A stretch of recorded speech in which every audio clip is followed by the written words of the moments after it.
There's a story online about a guy named Kola. They call him Key. It just appears that this guy was always in church. If Kola miss any Sunday service, I'll make a know it in Kosa. Long story short, it appears that it was because of a lady.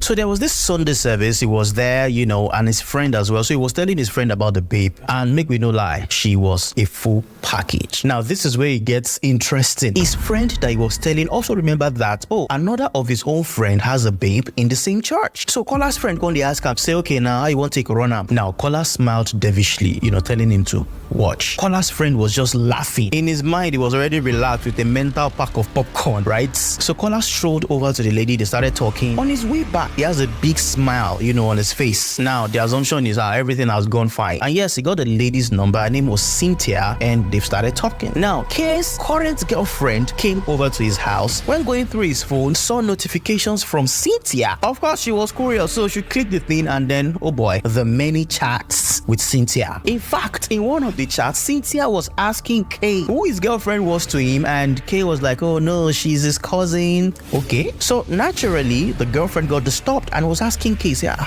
what's up? But they don't catch my guy for corner, so he lied and apologized to her. But K's girlfriend has already marked this Cynthia.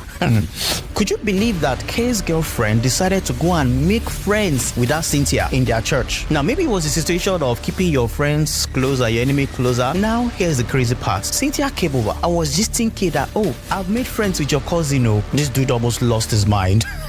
But he comported himself, a sharp guy. Now, what he did next was crazy, right? He confronted his girlfriend, and broke up with her, saying she was lying. What Kay was saying is that the girlfriend was lying to him that Cynthia approached her, whereas it was the other way around. I mean, this was just a flimsy excuse, but, well, you get the point. So, after like a week, Kay visited that his friend that was in church with him the other day that, he has broken up with his girlfriend back there. What nobody knew was going to happen is that the ex would elongate this matter and dedicate our time to making his life a living hell. Now, Kay wasn't staying in his flat alone. Like, he had a flatmate, and the flatmate had a girlfriend. So, of course, Kay's ex knew them, right? Because anytime she come over, they're all together, things like that. So she kept a relationship with them. Now, of course, in the lovey-dovey era, Kay's girlfriend knew the password to his account. He didn't think to change it. She was even signed into his iMessage on her MacBook. She could message Cynthia with Kay's account and delete the message once she knows Cynthia has seen it. Now, on one occasion, Cynthia uploaded a picture. Now, the ex commented on Cynthia's picture, calling her, all sort of names. And after she's sure Cynthia has seen it, she deleted them. So, of course, you can guess. Now, Cynthia would message Kay asking him why he was sending all that to her. Why is he being hurtful, rude? Kay now has no idea what she's talking about. I mean, he was even claiming like he hasn't been online that day. Even though my guy was confused on the whole situation, he wanted peace, so he apologized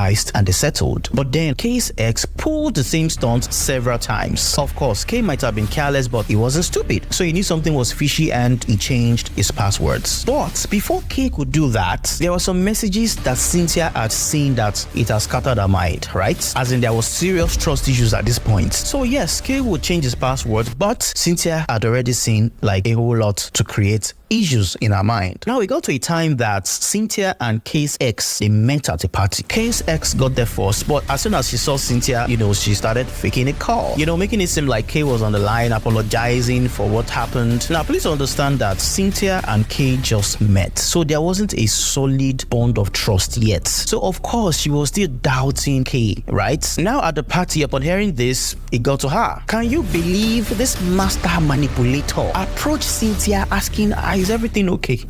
Cynthia gave her this dirty look, but the ex was like, I'm here for you now. Now, I know a lot of ladies would be like, I'm going to show her too and all of that, but Cynthia wasn't like that. She wasn't sure whether to trust Kay because, come on, she was seeing a lot of receipts that didn't add up. So she felt it was too much drama going on for her, and she decided to just step back. Like Kay has a lot to sort out. In fact, Cynthia was thinking that Kay wasn't done with the ex. What? That was all the space that the ex needed. She linked up with Kay. She and Kay are married now with 2 kids. That space was all she needed to link up back. Now, of course, Kay was always suspicious of her involvement, right? But she never admitted anything. I was angry in the beginning of the story, but later on, I'm like, I think this might be an example of what they mean when they say fight for what you want. She didn't give up.